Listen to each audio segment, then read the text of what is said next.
5 മാർക്സിന് എക്സാമിന് സ്ഥിരം ചോദിക്കുന്ന ഒരു ക്വസ്റ്റൻ ആണ് what are the sources of human capital എന്നുള്ളത്. Okay, 5 sources of human capital ആണുള്ളത്. Education, health, on the job training, migration and information. Okay, അപ്പോൾ നിങ്ങൾക്ക് ഈ ഒരു ക്വസ്റ്റൻ വരുമ്പോൾ 5 പോയിന്റ്സ് നിങ്ങൾ ആദ്യം എഴുതി വെക്കുക. എന്നിട്ട് അതിന്റെ എക്സ്പ്ലനേഷൻ ഓരോന്നായിട്ട് അണ്ടർലൈൻ ചെയ്തിട്ടൊക്കെ എഴുതുക. ഓക്കെ, അപ്പോൾ എഡ്യൂക്കേഷൻ എന്ന് പറയുമ്പോൾ നമുക്കറിയാം എന്താണ്, നമുക്ക് നല്ല പഠിത്തം ഉണ്ടെങ്കിൽ നമുക്ക് നല്ലൊരു ജോലി കിട്ടും. അപ്പോൾ നമ്മുടെ ഏർണിംഗ് പൊട്ടൻഷ്യൽ കൂടും. അതേപോലെ നമ്മുടെ ക്വാളിറ്റി ഓഫ് ലൈഫ് കൂടും.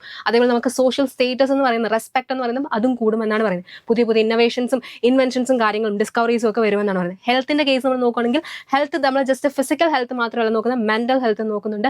ഗവൺമെന്റ് ഒരുപാട് കാര്യങ്ങൾ നമുക്ക് എന്താ ഈ ഹെൽത്തിലേക്ക് കോൺട്രിബ്യൂട്ട് ചെയ്യുന്നുണ്ടെന്നാണ് പറയുന്നത്. അങ്ങനെ കോൺട്രിബ്യൂട്ട് ചെയ്യുന്നതാണ് നമ്മുടെ preventive medicine, curative medicine, social medicine, അതേപോലെ clean drinking water and good sanitation എന്ന് പറയുന്നത്. ഓക്കെ, ആൻഡ് ഫോർത്ത് വൺ ആണ് മൈഗ്രേഷൻ. അതായത് എന്താണ്, നമ്മുടെ നാട്ടിലെ ആൾക്കാർ വേറെ നാട്ടിലേക്ക് പോകുന്നു, എന്ത് മൈഗ്രേറ്റ് ചെയ്ത് പോകുന്നു. നമ്മുടെ നാട്ടിൽ ജോലി ഇല്ലാഞ്ഞിട്ടാണോ? അല്ല, അവിടെ എന്താണ് നമ്മുടെ നാട്ടിൽ കിട്ടുന്നതിലും ബെറ്റർ സാലറി കിട്ടുമെന്നുള്ളത് കൊണ്ടാണ് അവർ മറ്റുള്ള രാജ്യത്തേക്ക് മൈഗ്രേറ്റ് ചെയ്യുന്നത്. ആൻഡ് മൈഗ്രേഷൻ എന്ന് പറയുമ്പോൾ ഒരു കോസ്റ്റ്ലി പ്രോസസ്സാണ്. Okay, and information, last one ആണ് ഇൻഫർമേഷൻ എന്ന് പറയുന്നത്. നമുക്കറിയാം എന്താണ്, നമ്മൾ വിവരങ്ങൾക്ക് വേണ്ടി പൈസ, people spend four acquiring information എന്നാണ് പറയുന്നത്. ലേബർ മാർക്കറ്റ് ആയിക്കോട്ടെ, എഡ്യൂക്കേഷനെ കുറിച്ചായിക്കോട്ടെ, ഹെൽത്ത് കെയറിനെ കുറിച്ചായിക്കോട്ടെ, ഇതിനെക്കുറിച്ചൊക്കെ നമുക്ക് എന്താണ് നമ്മുടെ ഹ്യൂമൻ റിസോഴ്സ് എങ്ങനെ എഫക്റ്റീവായിട്ടും എഫിഷ്യൻ്റ് ആയിട്ടും യൂട്ടിലൈസ് ചെയ്യാമെന്ന് അറിയാൻ വേണ്ടി നമ്മൾ എന്താണ് ഇൻഫർമേഷനായിട്ട് ആളുകൾ എന്ത് ചെയ്യുന്നുണ്ട്, പൈസ സ്പെൻഡ് ചെയ്യുന്നുണ്ടാണ് പറയുന്നത്. ഓക്കെ, അപ്പം ഇതാണ് എന്തെന്ന് പറയുന്നത് നമ്മുടെ 5 സോഴ്സ് ഓഫ് ഹ്യൂമൻ ക്യാപിറ്റൽ എന്ന് പറയുന്നത്. അങ്ങനെയെങ്കിൽ major source of human capital എന്ന് പറയുന്നത് 2 എണ്ണമാണുള്ളത്. അതേതെന്ന് താഴത്തെ കമന്റ് ബോക്സിൽ കമന്റ് ചെയ്യുക.